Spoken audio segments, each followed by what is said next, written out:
कि हमारी वीडियो है वो है बुलिश मोरबोजो कैंडल स्टिक पैटर्न के बारे में। तो इस वीडियो को ध्यानपूर्वक देखिए, समझिए, सीखिए क्या बुलिश मोरबोजो में हम फॉलो करते हैं, क्या इसके रूल्स है, इसको मैं एक्सप्लेन करूंगा।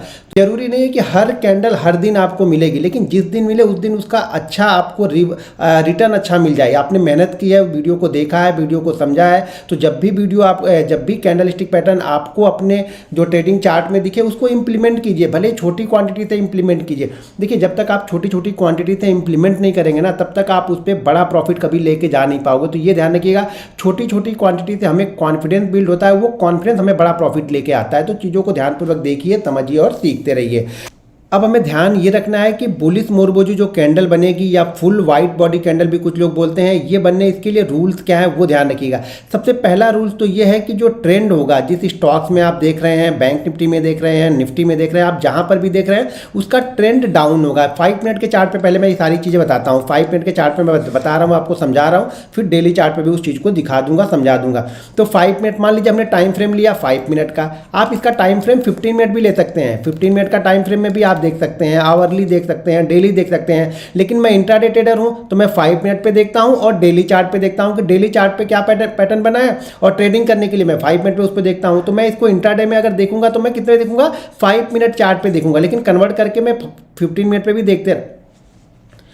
कन्वर्ट करके मैं इसको 15 मिनट में भी चेक करते रहता हूं। तो आप 15 मिनट और 5 मिनट पे चेक करते रहिए कि कहां पे ये बन रही है। कंडीशन ध्यान रखिएगा कि पहला कंडीशन तो ये है कि ये डाउन ट्रेंड होना चाहिए, जो ट्रेंड होगा वो डाउन ट्रेंड होगा। पहला क्या होगा कि मार्केट का ट्रेंड डाउन होगा। अब डाउन ट्रेंड का मतलब, जैसे लास्ट वीडियो में मैंने बताया है, डाउन ट्रेंड होगा, तो कुछ लोग डाउन ट्रेंड का मतलब ये समझ रहे हैं कि यहाँ पे बीच में कोई ग्रीन कैंडल नहीं बनेगी। ऐसा नहीं होगा भाई मेरे, बीच में ग्रीन कैंडल भी बन सकती है, लेकिन ज़्यादातर कैंडलें क्या होनी चाहिए, ज़्यादातर कैंडलें हमारी रेड होनी चाहिए। इस तरीके का पैटर्न भी चलेगा, ठीक है ना।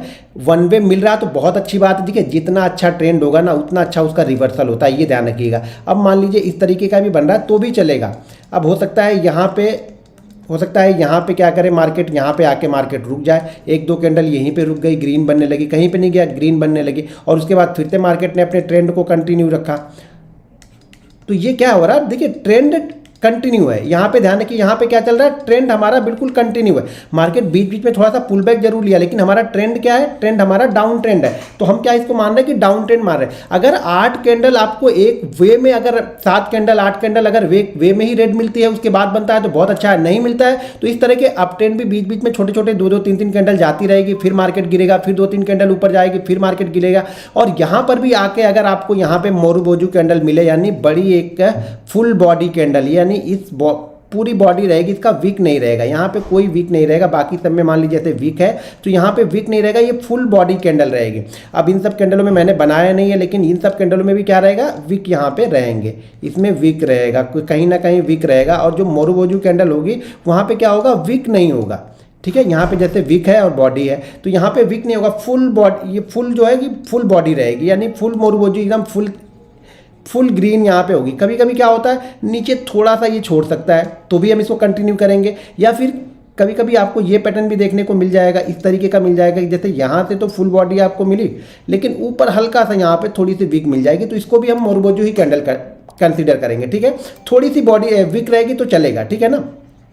मान लीजिए ये पूरा बॉडी है, इस बॉडी का अगर 5% या फिर 10% भी रहेगा तो भी ये चल जाएगा, ठीक है। मान लीजिए ये अगर कैंडल मान लीजिए 10 रुपये की है, उसमें से 1 रुपये की वीक है, 9 रुपये बॉडी बनी है, तो हम इसको फुल बॉडी कैंडल ही बोलेंगे। और ये हमारी जो कैंडल होगी वो बुलिश मोरबोजो कैंडल हम इसको बोलेंगे, ठीक है। तो यहाँ पे ये पैटर्न बहुत अच्छा है, बहुत स्ट्रॉन्ग कैंडल है, ये बहुत स्ट्रॉन्ग कैंडल है। मतलब ये कि कंटिन्यू मार्केट का जो ट्रेंड डाउन था, मार्केट में अभी तक बायर बिल्कुल नहीं दिख रहे थे, यहाँ पे इस कैंडल में बायर ने पूरी तरह से मार्केट को कंट्रोल कर लिया है। जब भी इस तरह की कैंडल एक अच्छे डाउन ट्रेंड के बाद बनती है, ध्यान रखिएगा, अगर हम 5 मिनट के चार्ट को देख रहे हैं तो 5 मिनट के चार्ट पे कम से कम 7 कैंडल का डाउनफॉल होना चाहिए, ठीक है। मिनिमम 7 कैंडल का डाउनफॉल होगा, उस 7 कैंडल में हमें एक आध ग्रीन कैंडल चलेगी। लेकिन अगर ये पैटर्न मान लीजिए 15-16 कैंडल से कंटिन्यू चला आ रहा है, तो बीच बीच में 2-2, 3-3 कैंडल भी ग्रीन होगी तो भी चलेगा, ये ध्यान रखिएगा। आप लोग ये मत भूल जाइएगा, मैं अभी एग्जाम्पल दिखाऊंगा तो वहां से और अच्छी तरीके से क्लियर हो जाएगा। तो ये हमारी कैंडल हो गई फुल बॉडी कैंडल या फिर बुलिश मोरबोजू कैंडल। अब यहाँ पे ध्यान हमेशा ये रखना है कि ट्रेंड अच्छा होना चाहिए। देखिए जितना अच्छा ट्रेंड, देखिए जल्दीबाजी में मत ढूंढिए, कोई भी आराम से सुकून से बैठिए, शायद 2 दिन 3 दिन 4 दिन 5 दिन बाद आपको दिखे, लेकिन जिस दिन दिखे उस दिन हमें ट्रेड करना है। एक रिस्क मैनेजमेंट के साथ में ट्रेड करना है, मनी मैनेजमेंट के साथ में जब ट्रेड करोगे ना, जब इस तरीके के आप 10 कैंडल ढूंढोगे और 10 कैंडल का रिजल्ट आप देखोगे ना, तो आप बोलोगे कि हाँ यार वाकई में क्या गलती कर रहा था। 10 कैंडल में आपके 7 से 8 कैंडल के रिजल्ट बहुत अच्छे होंगे, 2-3 कैंडल एसएल भी करेगी, कोई दिक्कत नहीं। देखिए एसएल लेना, अगर एसएल आप ले लेते हो तो कोई दिक्कत नहीं। दिक्कत तब होती है जब आप एसएल नहीं लेते हो, तब आपका बड़ा लॉस होता है। कोई भी मूविंग एवरेज होगा, कोई भी इंडिकेटर होगा, कोई भी दूसरा पैटर्न होगा, वो कैंडल स्टिक से पहले आपको एंट्री नहीं देगा। सबसे पहली एंट्री जो होती है वो कैंडल स्टिक ही आपको देगी। लेकिन कैंडल स्टिक के बारे में समझ होनी चाहिए कि कैसे लेना है। तो यहाँ पे हमारा ट्रेंड क्या होना चाहिए? डाउन ट्रेंड होना चाहिए। अगर हम यही डेली चार्ट पे देख रहे हैं तो कम से कम 4 दिन का डाउन ट्रेंड होना चाहिए। अगर आप इसको डेली चार्ट पे, मान लीजिए ये पैटर्न आप डेली चार्ट पे ढूंढ रहे हैं किसी स्टॉक्स में, निफ्टी में, बैंक निफ्टी में, तो 4 दिन का कम से कम डाउनफॉल होना चाहिए। उसमें ग्रीन कैंडल मुझे एक भी नहीं चाहिए, 4 दिन कंटिन्यू ऐसे होना चाहिए। और उसके बाद ये बुलिश मोरबोजू बने। जब बुलिश मोरबोजू बनती है तो ये कभी कभी 2, 3, 4 कैंडलों को एक ही साथ में कवर कर लेती है। मोरबोजू में हम क्या करेंगे? हम एंट्री उसी कैंडल के हाई के ऊपर लेंगे, ये ध्यान रखना है। यहाँ पे ये हमारा एसएल हो जाता है और इसी कैंडल के हाई के ऊपर हम एंट्री ले लेते हैं। ये हमारी एंट्री हो गई। एंट्री के बाद हमारा टारगेट क्या होगा? देखिए टारगेट हमेशा जो भी बैंक निफ्टी में हमने बनी है और बैंक निफ्टी में हम ट्रेड कर रहे हैं, तो बैंक निफ्टी में जो हमारा पहला टारगेट होगा वो टारगेट हमारा होगा 80 पॉइंट का। ध्यान रखिएगा, हम पॉइंट में कैलकुलेट करेंगे बैंक निफ्टी को, ध्यान रखिएगा। बैंक निफ्टी में 0.7% या 1.5% लेके मत चलना, वो सारे दिन में उतना मूवमेंट ही ना आए कहीं। तो पहला टारगेट कितना होगा? 80 पॉइंट का हमारा पहला टारगेट होगा। सेकेंड टारगेट जो हमारा होता है वो होता है 155 पॉइंट का, और थर्ड टारगेट जो यहाँ पे निकल के आता है वो 222 का, यानी 222 का।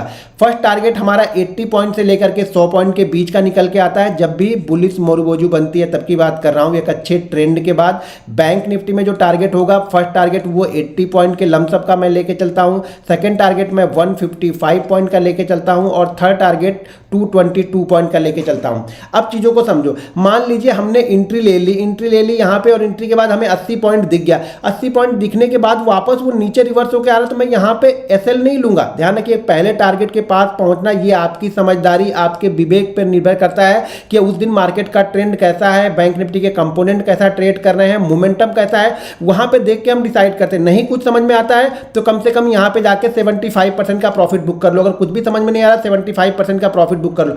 कुछ लोग गलती क्या करते हैं ना कि फर्स्ट टारगेट होने के बाद में सेकंड टारगेट के लिए वेट करते हैं, लेकिन मार्केट अगर फर्स्ट टारगेट से घूम जाता है ना तो वो लोग एसएल लेते हैं। भाई ये कौन सा बिजनेसमैन हुआ कि आपको प्रॉफिट मिल रहा था, वो प्रॉफिट छोड़ के आप जाके लॉस लेके चले? इस तरह से ट्रेड खराब होंगे।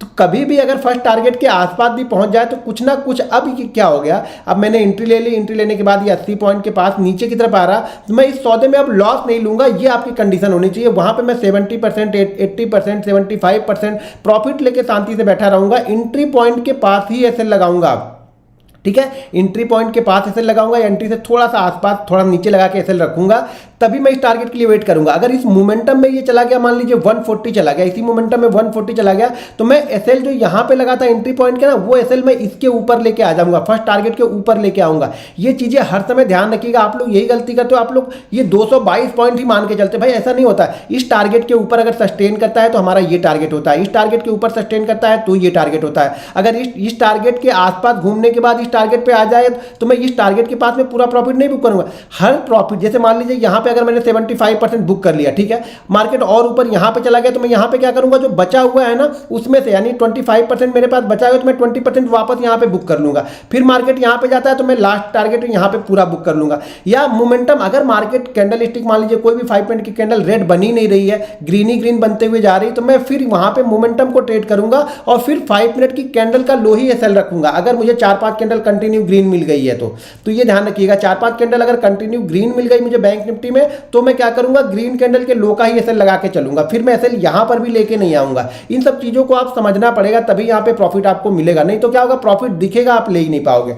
पहली कंडीशन क्या है, मार्केट का ट्रेंड डाउन होना चाहिए। अच्छा, बुलिश मोरबोजू में ये जरूरी नहीं है कि इसी का लो सबसे लो होगा, हो सकता है इसका लो सबसे लो हो सकता है इसका लो ज्यादा हो, या हो सकता है इसका लो ज्यादा हो, उसके 2-3 कैंडल बाद ये बुलिश मोरबोजू ऊपर की साइड में बनी। तो बुलिश मोरबोजू में ये ध्यान रखना है कि कैंडल तो ग्रीन ही होगी, ठीक है। दूसरी क्या है कि जरूरी नहीं है कि इसका लो ही सबसे लो हो सकता है इस रेड कैंडलों में से किसी का लो ज्यादा हो, उसके बाद ये बुलिश मोरुबोजू बनी, हो सकता है 2-3 छोटी छोटी कैंडलें बनने के बाद में ये बुलिश मोरुबोजू बना तो भी चलेगा। बाइंग हमें बुलिश मोरुबोजू के ऊपर ही करना है, स्टॉक्स हो या इंडेक्स हो, बैंक निफ्टी हो, निफ्टी हो या स्टॉक्स हो, इसी के ऊपर जैसे निकलेगा हम बाइंग करेंगे, यही हमारा एसएल रहेगा। यहां पे सोच विचार मत करना, क्योंकि जब इसको ये ब्रेक करता है ना तो काफी तेजी से और नीचे गिरता है, तो जो भी आपका एसएल बिल्कुल स्टिक लगाओगे तभी आपका पैसा यहां पे बनेगा। वीडियो अगर अच्छी लगे तो वीडियो को लाइक और शेयर जरूर कर लीजिए और वीडियो को फटाफट शेयर कीजिए।